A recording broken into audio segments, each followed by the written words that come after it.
Всем привет! Сегодня у нас психологическое интервью с Димой Широ, с нашим новым игроком. Задам ему несколько вопросов и немножко приоткроем личность Димы для наших зрителей и для меня, и для тиммейтов, чтобы мы могли лучше с ним работать. Привет, Дим. Привет. Какие первые эмоции после того, как ты стал драконом? Расскажи. Скажу так, что когда я ушел из своей прошлой команды, я понимал, куда хотел. Ну, то есть Spirit была для меня одна из тех команд, где бы я хотел себя испытать. А скажешь, какие еще были? Были Fnatic, наверное, Virtus.pro, но больше всего я общался с Spirit. Ощущения после вступления, я пока не могу ничего описать такого, потому что я только пришел, у нас только начнутся тренировки, но я буду максимально выкладываться и надеяться, что мы покажем результат. То есть я правильно понимаю, каких-то первых впечатлений еще не очень сформировалось? Скажу так, из людей, с кем я хотел бы поиграть в своей карьере, я поиграл уже со многими. Electronic Perfecta, я с ними поиграл. И всегда как-то на маяке я хотел поиграть с Леней Чопером. Я пришел в эту команду, и из-за того, что он тоже тут, мне хочется посмотреть, как он ведет себя как капитан. Ну и также, типа, Донг. Я смотрел за ним год назад. Я его ставил предикт в том году, когда попал в ХЛТВ, и мне кажется, он будущая звезда. Впечатление хорошее от всего того, как я это сделал. Пришел туда, где в СНГ коллектив, и где меня хорошо приняли. Но я так понимаю, еще нужно какое-то время, чтобы вот твои ожидания полностью оценить, насколько они соответствуют реальности. Да, но мы ожидания всегда одни — выигрывать на чемпионатах. И будем к этому стремиться. Планка такая достаточно высокая, это приятно. Слушай, Дим, вопрос такой важный к тебе. Ты будешь кричать драконы здесь? Кстати, я помню, ты кричал, когда это было Rio Major. Так. Мы это обсуждали, это было смешно, забавно, и я понимал, ну, прикольно. Буду, конечно, куда я денусь. С какими эмоциями ты будешь это делать? Потому что, ну, вот ребята там по-разному это делают. Там кто-то тихо, кто-то громко, кто-то там заряженно. Как ты? Сказать честно, мне Spirit ассоциируется именно вот драконы здесь. Так. То есть от всей души, если в тот момент будут такие эмоции, когда это нужно, то от всей души. Но ты сказал, что было весело обсуждать, то есть ты больше думаешь о том, что это будет там весело, прикольно и по-доброму, или с каким-нибудь, может быть, негативом, там, со злостью, с желанием разорвать противника? Наверное, со злостью больше, чем с позитивом каким-то. Как ты считаешь, вот ты описал сейчас какие-то ожидания, да, там, от Лени, от Дани, а ты сам какой, вот не игровой импакт, да, а вот скорее эмоциональное влияние на команду, на тиммейтов, какое оказываешь? То есть вот что ты можешь дать вот как именно игрок, вот не с точки зрения там авика, да, а с точки зрения тиммейта? Каждый год моей карьеры он менялся. Какие-то выводы ты делаешь, развиваешься как личность, и с этим ты идешь дальше. То есть не мне судить, каким я был тиммейтом в прошлых командах, и буду в этой. Единственное, что я буду все делать, как мне говорит сердце.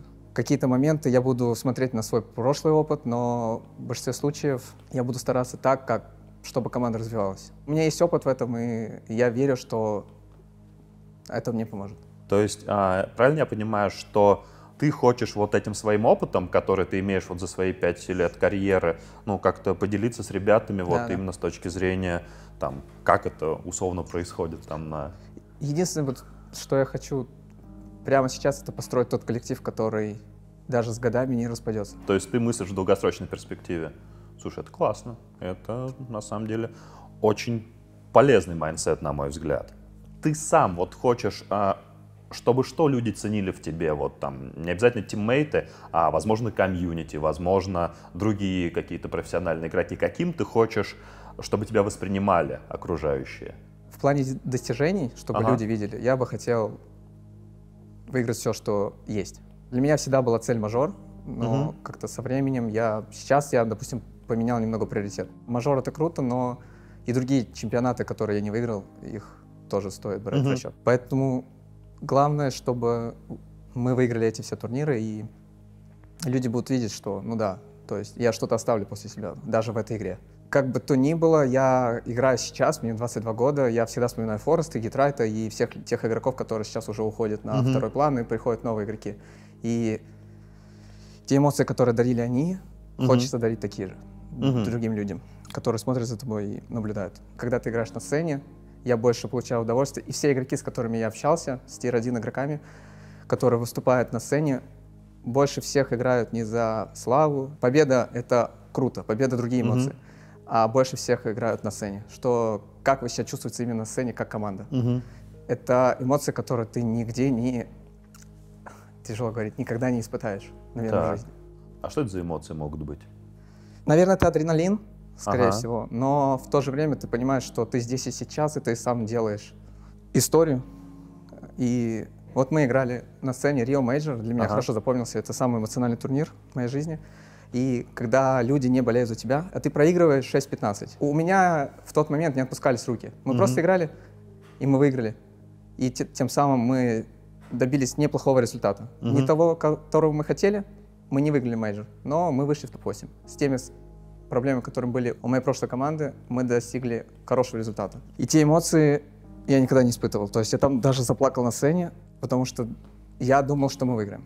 Ожидания были очень большие. То есть правильно я понимаю, что для тебя не только важен результат там, участия твоего в турнирах, но и сам процесс, то есть то, как именно там лично ты будешь играть и как именно будет играть твоя команда?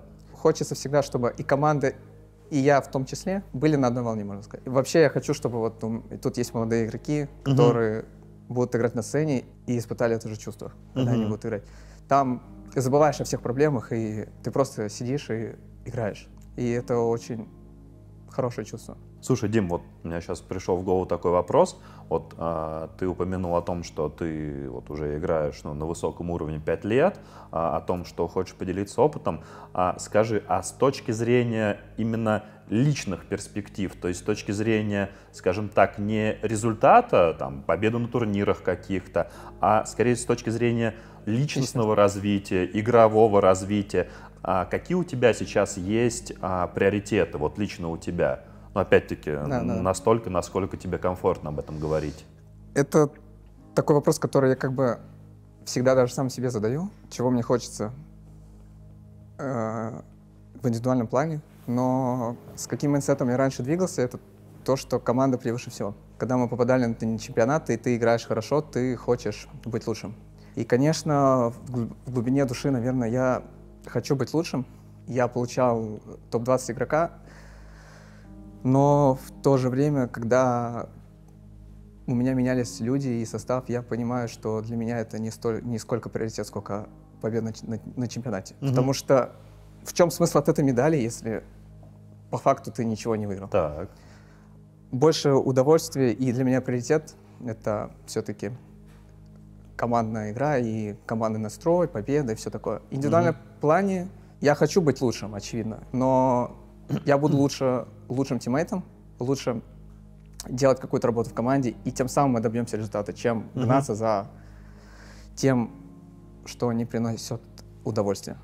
То есть правильно я тебя понял, что индивидуально ты хочешь стать лучшим командным игроком?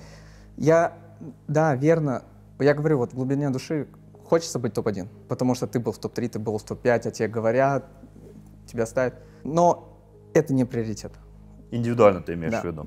Это не приоритет. Условно говоря, я готов и играть хуже, но если будет победа. Ну, то есть это все балансно. Ты должен понимать, что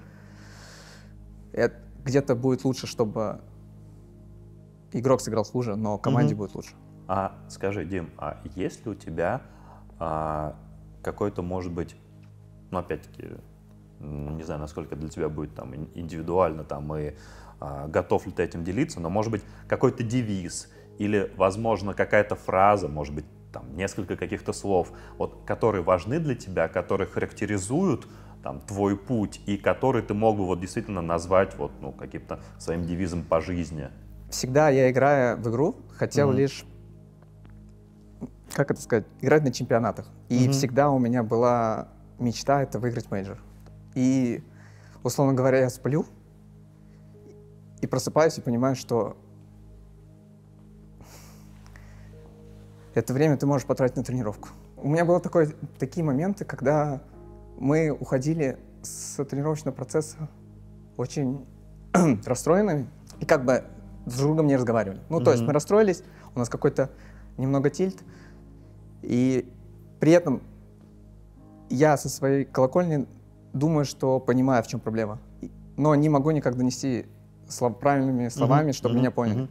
И, конечно, все, что от себя могу сделать, это просто сидеть играть. И тем самым я, помню, вставал ночью и просто играл. То есть все так делают. Все лучшие игроки, они больше проводят времени за компьютером, чем другие. С какими бы людьми я ни играл, всегда было так в командах, что некоторые играют, некоторые не играют, некоторые тренируются, некоторые нет. И видят в этом проблему. Но кому-то нужно больше, кому-то меньше. Каждый выбирает свой путь. И мой путь — это просто много работать.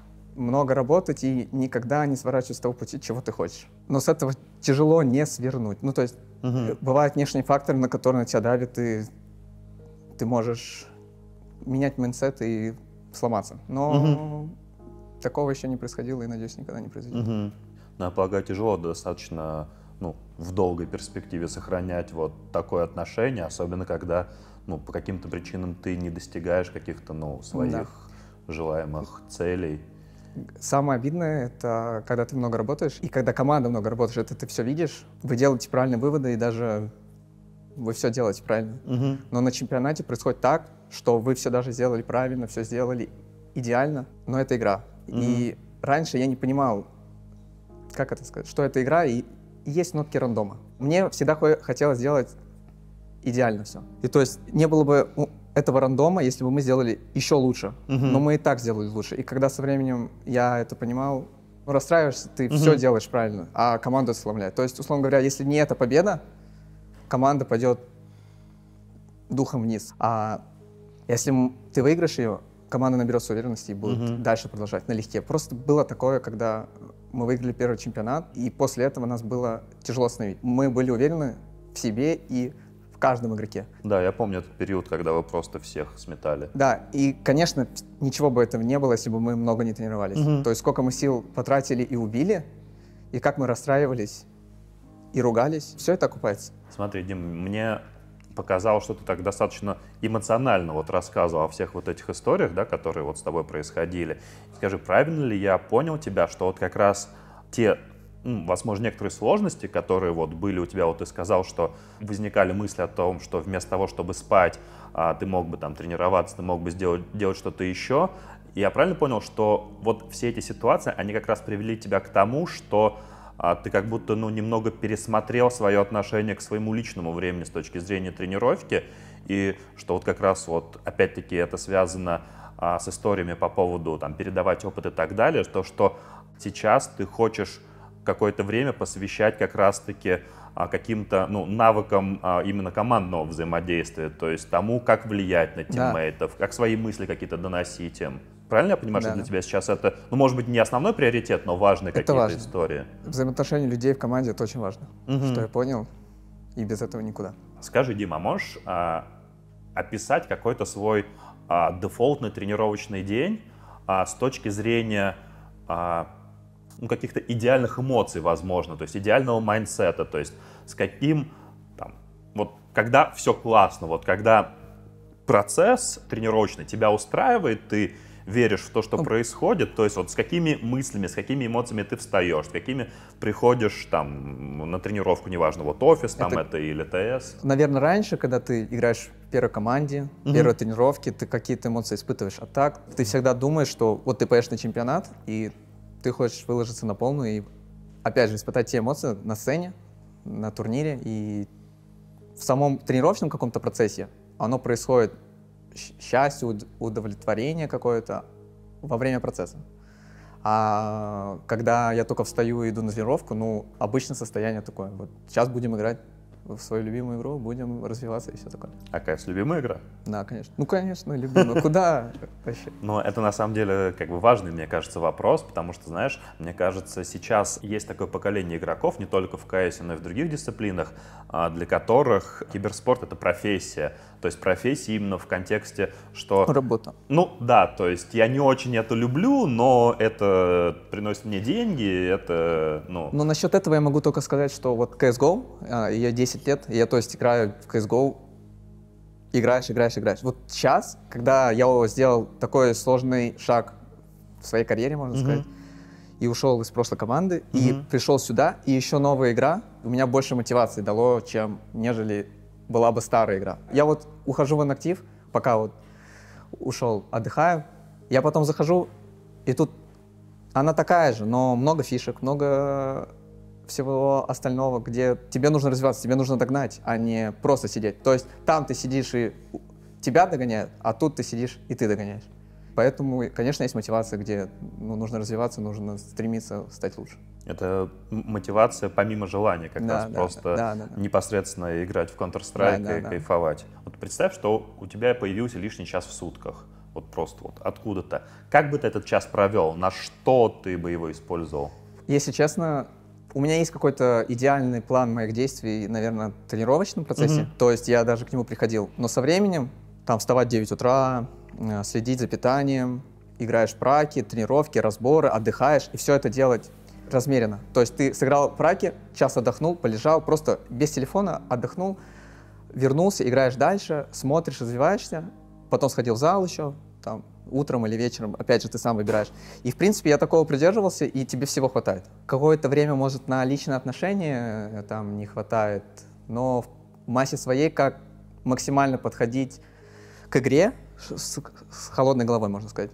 То есть этот план действий у меня есть. Но с учетом того, что где-то я ленюсь, где-то я что-то не делаю, происходит так, что, в принципе, я не скажу, что мне не хватает времени в сутках. Достаточно хватает, если делать все разумно и правильно. То есть этот лишний час не особо-то и нужен. Да. Слушай, а вот как раз в контексте вот того, как ты проводишь свое время, как чаще всего ты отдыхаешь? То есть как именно ты абстрагируешься, скажем так, от Counter-Strike? То есть какие это способы лично для тебя работающие? Ну, мне всегда говорили, когда ты только начинаешь карьеру, ты не устаешь. Ты играешь. 2 года, 3 года играешь. А потом вот как-то тебе, допустим, мне люди, когда мы начали выиграть турниры, говорили, нужно правильно уметь отдыхать. А, к сожалению, я это не умею. Как бы я не хотел, но я играю за компьютером. И то есть каждый день мне хочется сесть за компьютер и просто сидеть, играть. Окей, если это не Counter-Strike, то там доту немного посидеть, с друзьями поиграть в другие игры. Но это все не отдых. Ты сидишь за тем же самым местом компьютерным и смотришь в монитор. Отдых — это немного другое, это получить другие эмоции там с родителями, с друзьями, прогуляться. И от этого ты больше отдыхаешь. Я так делал, и то есть это правда. Через 3 дня, когда ты так отдыхаешь, допустим, гуляешь, получаешь какие-то эмоции, ты приходишь потом свежий, с чистой головой. То же самое, люди уходят в отпуск на море, на океан. Вот мы играли даже в Рио, и там был океан. Сыграли матч, идем на пляж, я просто смотрю на этот океан, и ты сразу получаешь релакс. Вот это правильный отдых. А все остальное, наверное, это... то есть человек, который сидит, играет и приходит, чтобы отдохнуть, поиграть, это немного не отдых, мне кажется. И иногда я просто говорю, ты хочешь больше играть, чтобы развиваться. Когда ты будешь отдыхать, другие будут догонять. То есть я так понимаю, что именно какое-то альтернативная деятельность, но проводимая за компьютером, ты не совсем воспринимаешь как даже отдых. больше за компьютером и телефон. То есть телефон — это вообще, вот у меня такая вредная привычка. Там сидишь, ночью сидишь в телефоне, утром сидишь в телефоне. Смысл? Он просто делает тебя тупее, можно сказать. Ты упомянул о том, что ты старался вот свой дневной график выстроить так достаточно четко, следить за питанием, ходить в зал. А ты бы хотел отдых постараться как-то точно так же, скажем так, закриптовать для себя, то есть понять, какой отдых для тебя будет наиболее полезным, наиболее восстанавливающим, и чтобы не было опять-таки идеи о том, что это зря потраченное время. Не, я думаю, я знаю, как отдыхать, но я не умею планировать, наверное. Найти время на это. Сама планировка убивает мое желание, наверное. То есть люблю спонтанные решения. То есть пойти приехать к родителям, когда они не ждут. Но, условно говоря, если там это отпуск, то, конечно, планировать нужно, и без этого никуда. То есть планируешь, едешь и отдыхаешь. А такой более краткосрочный для тебя комфортнее, более спонтанным, да? Да, наверное, да. То есть захотели — пошли туда, захотели пойти сюда, захотели просто посмотреть фильм, допустим, с командой, с друзьями, еще что-то. То есть ничего такого. Каким бы персонажем из аниме, из сериала, может быть, из фильма ты бы хотел стать? Я скажу так, что последний год я вообще мало уделял время аниме. То есть, да, я смотрел там раньше, но сейчас это вообще как бы мне не особо интересно. Из всего того, что просто я делаю, это слушаю музыку. Ну, все банально. А остальное, как-то времени на это никогда не хватает, не знаю. Дим, скажи, а какие слабости ты видишь в себе? Ну, опять-таки, в первую очередь, я имею в виду там, психологические, не игровые. Наверное, просто лень где-то. Только за это я как-то иногда я думаю, блин, что я ленюсь, когда, камон, соберись и иди работай. Я могу переживать или бояться, но какой-то чемпионат или этот.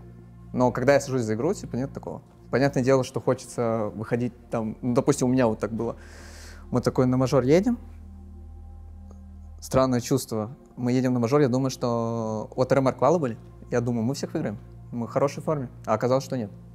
То есть я чувствовал себя хорошо. Мы не выиграли, мы проиграли. И тем самым после этого мы расстроились.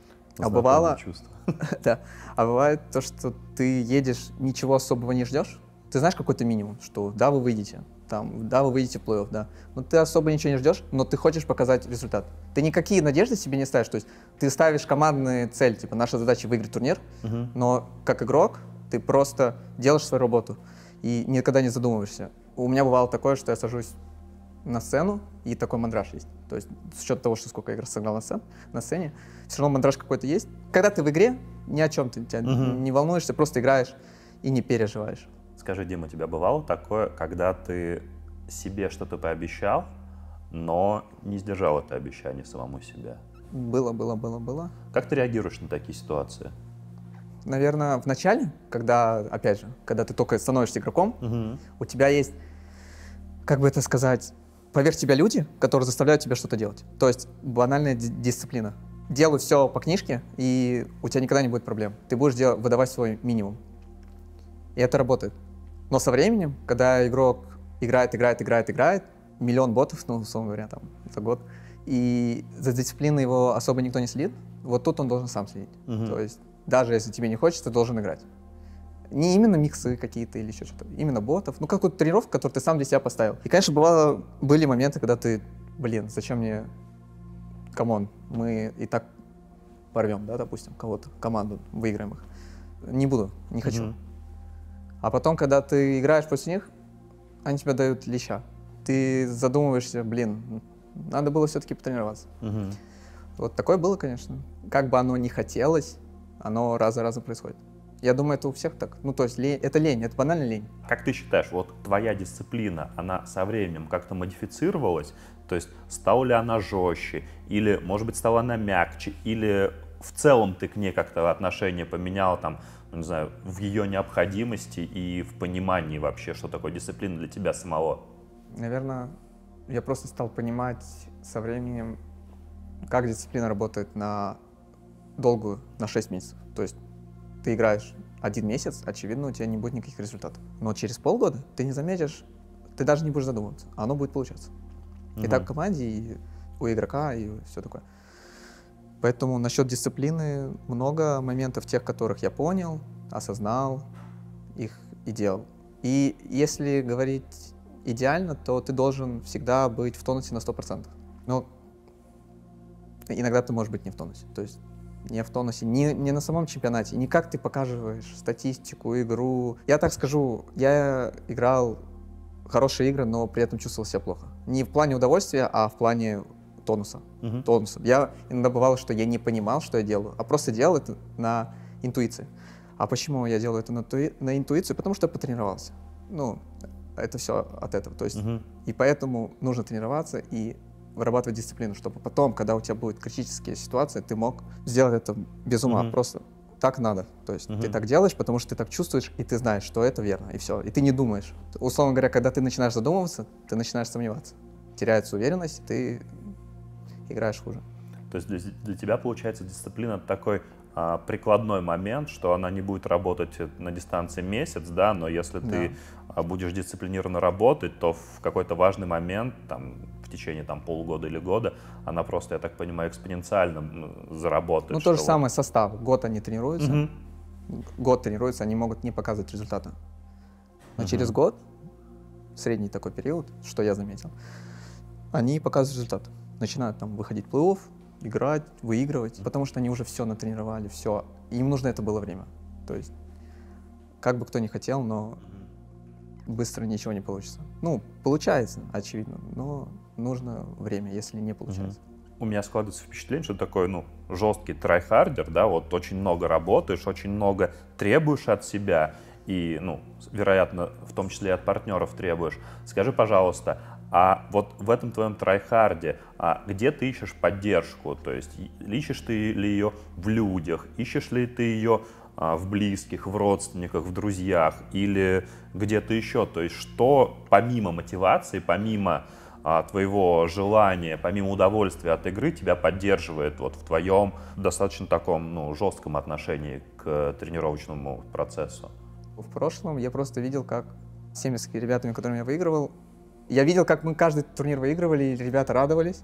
Мы сидели потом, в этот же день сидели, тренировались. То есть не было отдыха, никто не думал о отдыхе. Всем было удовольствие выигрывать, быть лучшими.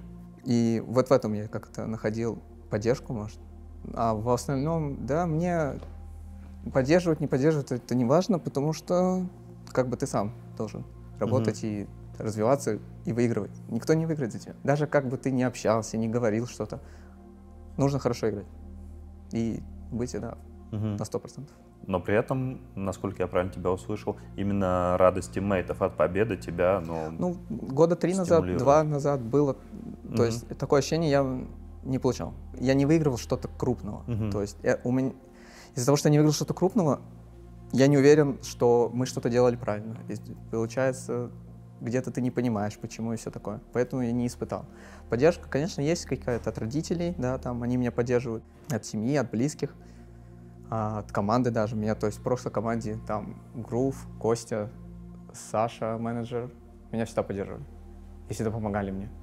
И, наверное, без них было бы тяжело, даже без таких людей двигаться. Скажи, Дима, а чем ты гордишься в своей жизни? Да, особо ничем.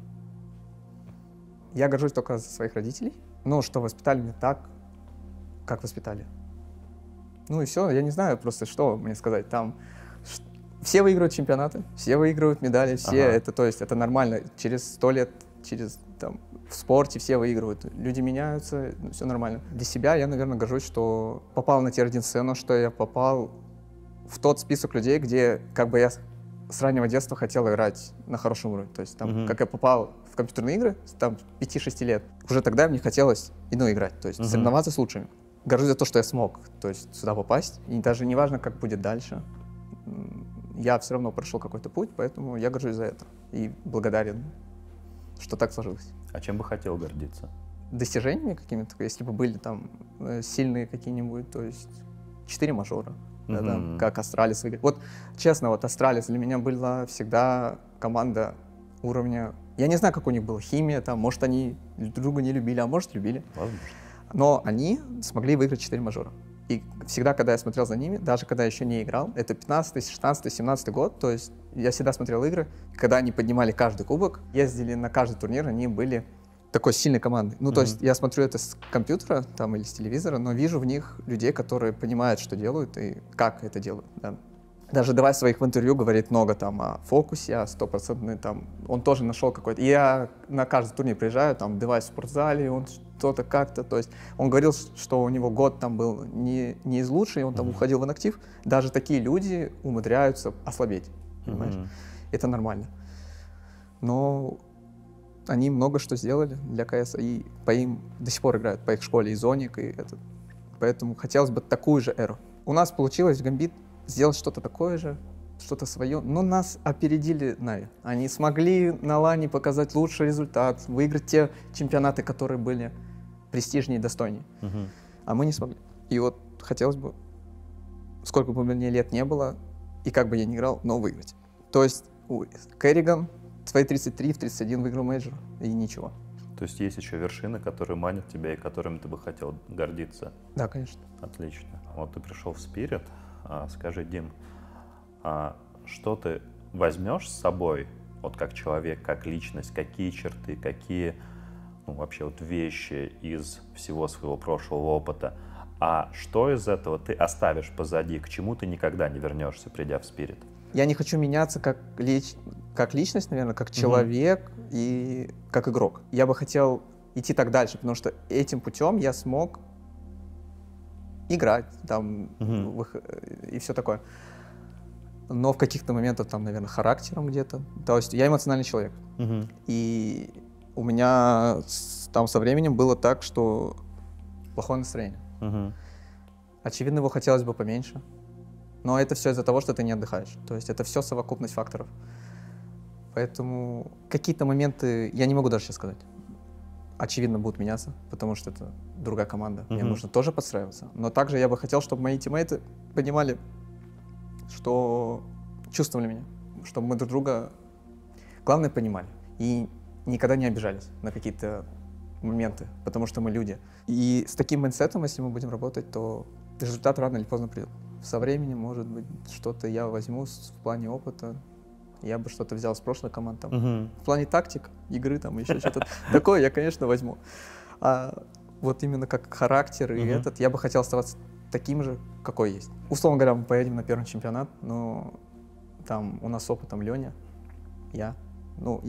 И все равно я не могу говорить, что я опытный игрок. Потому что по сравнению там с людьми, с которыми я играл, вот они опытные, а я неопытный. Но тут я могу сравнивать, что у меня есть опыт, а там у пацанов нет. Понятное дело, что мы поедем на первый чемпионат. Может, они сразу будут уверены в себе. Посмотрим. А может, нет. Понимаешь? И то есть тоже надо понимать и правильно реагировать на это. То есть и с учетом того, что у меня есть в старых командах, я могу правильно реагировать на это. На эти, вот эти, как это, там, расстроился. Там в игре он эмоционально повел себя. А все понятно почему. Потому что он еще не проходил это. Он пройдет это и будет лучше. И все. Главное на этом реагировать другим игрокам, которые уже имеют опыт, иначе. То есть не мошнить, не говорить ему, что ты делаешь и все такое.